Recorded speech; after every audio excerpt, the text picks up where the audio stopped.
Now to such a sad story, but it's going to go on because there's more and more detail coming out. A manslaughter investigation has been opened into the deaths of 7 people, including the British tech tycoon Mike Lynch and his daughter Hannah. That's after his luxury superyacht sank off the coast of Sicily. Now, the public prosecutor on the case confirmed the investigation included looking at potential manslaughter charges as the victims' families search for answers. And joining us now live in the studio is the Italian journalist and political analyst Marco Colombo. Marco, thank you very much for joining us in the studio. Now all the bodies have been recovered and the identifications have been made. We now move on to this legal case, a manslaughter charge, an astonishing next chapter of this. And this super yacht disaster could now turn into a very, very supersized legal problem. Yeah, there are several issues. So the prosecutor yesterday said, this is the first time I was allowed to speak to the press by law, by the new legislation, but I wanted to talk to you earlier for the sake of information. So that was the reason why we waited so long. But we can expect news from the prosecutor and put some names into that manslaughter. So the crime is there, now he just has to provide the names. Funny enough, the more likely to be accused and investigated is James Cutfield. He's the captain? The captain, the key captain, who might have left Italy because the prosecutor yesterday, when asked, said, we have no power to keep citizens, doesn't matter where they're from, here because they've not been... So he may already have left Italy? I was reading today on the Italian papers that they're probably all gone. From the resort. They were not under detention, they were not in jail, so they're probably gone. And the autopsy could be the other step. Wow. So on Tuesday, we're going to go the autopsies of the bodies that have been recovered. So the skipper, James Cutfield, he was grilled for over 2 hours in Italy before he left. But now, of course, it's the culpability issue. Was there a human blame? A manslaughter charge doesn't go against the water spout, it's against a human. And the most likely target is James Cutfield. Was the keel correctly positioned? Were the portholes left open? Was there sufficient time to alert the people who perished? So many, many questions to be asked of him. Well, the main one is the boat sank in 50 minutes. The alarm, there was a flare, was sent 32 minutes later. What happened in that time? So it was very brief, the moment, the accident, even. And second question is, the prosecutor put it yesterday, why was a captain in the inflatable as opposed to on his boat trying to save the people? Why didn't do the counting? When we were called as coastal guards, we were not told 7 people are still in the water. Right. We were told, look for survivors. So what they were searching was over the water as opposed to going and trying to save the people. And yesterday what came out is that the way they found the people, that the boat is basically sinking on one side. These people were clearly on the very edge trying to grasp the last bubbles. So you can imagine even the suffering of these people knowing what was going on. Very clearly, very rapidly, 50 meters down, 7 people in. And it's sort of odd to us, just on hearing it, there will be a reason, is that 5 or 6 at least of the dead, sadly, were in one cabin. They were found in one place. Terribly tragically, Hannah, the 18-year-old daughter, was found in a separate cabin about 2 doors along. We don't know, therefore, whether they died in their sleep or were drowned in their sleep, or did have some time to gather together to try and figure out what to do. Yesterday, we realised that the divers had done 136 diving operation in pairs, a total of 4,000 minutes. So before the press conference, so clearly they had a good picture of what happened, and their feeling is that they literally tried to go to the edge where there was the last air available. They haven't been able to investigate the vessel. That's part why they want to bring it up. That's part of the legal procedure. So they have to empty. There's 18,000 litres of petrol in it. And Marco, quickly, if we could, there's also going to be an insurance issue because the craft would have been insured, the skipper would have been insured, and the people who've perished were very, very wealthy. Putting a value on human life is always impossible, but we know that this will be a big price. As well as the criminal proceeding, there could be a huge financial liability case. We're talking about 2 billion euros. The broker, I mean, the boat belonged to the billionaire, but it was actually in the name of a broker company, and they immediately said no, it wasn't. It wasn't used as a on lease. It was actually in the hands of the owner. So immediately there you have a legal case between the company that was kind of a shell and the actual owner. In fact, it was the wife. The boat was in the name of the wife. Is that right? Who survived? No, she didn't survive.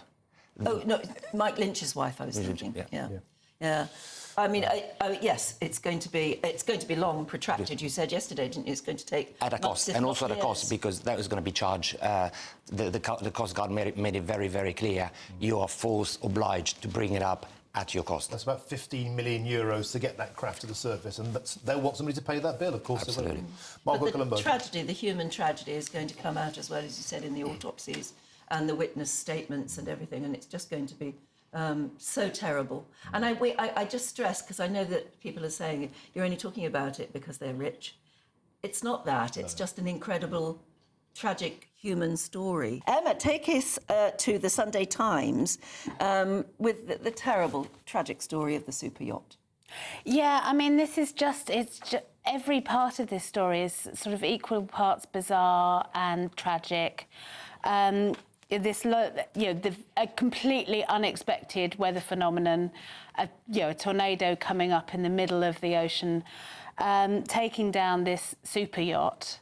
I'm afraid that my experience of super yachts is almost entirely based on watching Below Deck, so I know very little about the mechanics of it, but they are... Tallest mast ever, wasn't it? When it's built. They are, talking about whether there was some human error, whether they were following their instrumentation properly, because these days, even if it's an old-fashioned style sailing yacht rather than one of the ones that runs on an engine, they have incredible navigation, weather equipment, which should have helped to avoid this sort of thing.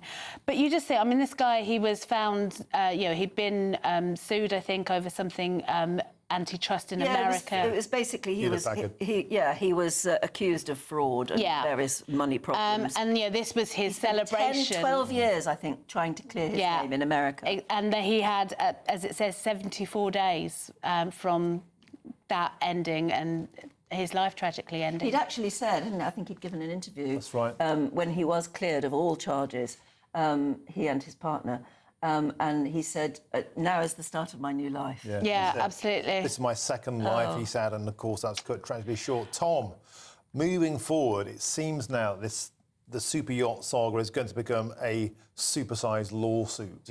The Italian Coast Guard already saying there's a manslaughter case. Manslaughter isn't against a tornado or a water spout, it's against a human. Most likely target looks like being the skipper, James Cutfield. He was grilled for over He survived, didn't he? He survived and was grilled for over 2 hours. Talks about the positioning of the keel. Were the passengers not alerted in time? This could turn into a massive, massive legal case. Absolutely. And whilst on the one hand, of course, these investigations are going to take place, there always is going to want to be a thorough understanding of what could have been done that wasn't done that might have avoided such a horrible tragedy.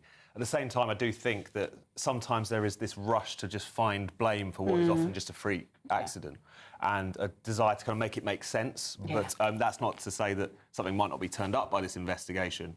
But I think sometimes it's just that desire to, Well, the Italian explain it away. authorities went to great lengths yesterday. We're seeing it announced there that they are calling it a manslaughter investigation. They therefore are of the opinion, clearly, that it needs to be investigated whether or not somebody was to blame for this. Which is astonishing, because in Britain we would have an investigation, yes, which would be objective. We'd have inquests into each death, and then a coroner or somebody would say, I think somebody needs to be charged with something.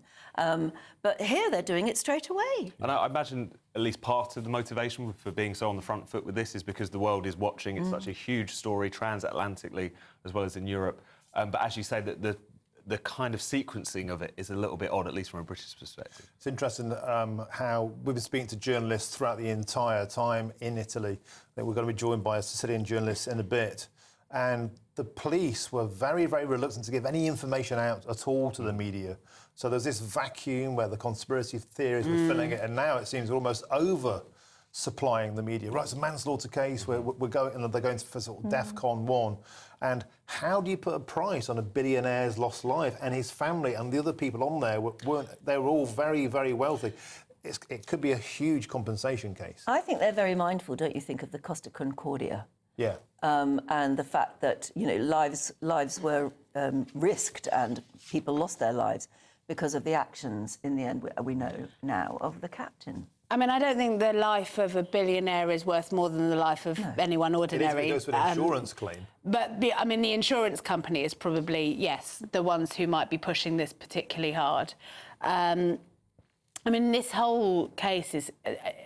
I was saying to Tom in the green room, I'm going to give away a trade secret now that we do talk to each other off air. Not kept in separate rooms.